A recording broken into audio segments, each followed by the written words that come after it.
Esto no es ciencia ficción, es un sonido real del espacio. Durante años, los científicos detectaron extrañas ondas de plasma viajando alrededor de la Tierra.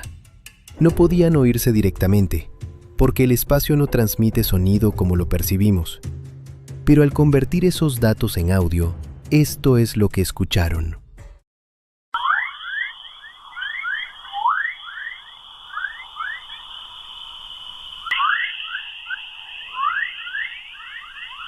Estos sonidos se producen cuando partículas del Sol interactúan con el campo magnético terrestre, algo invisible pero constante. Si pudiéramos escucharlo sin filtros, el espacio nunca estaría en silencio. ¿Qué sensación te produce este sonido?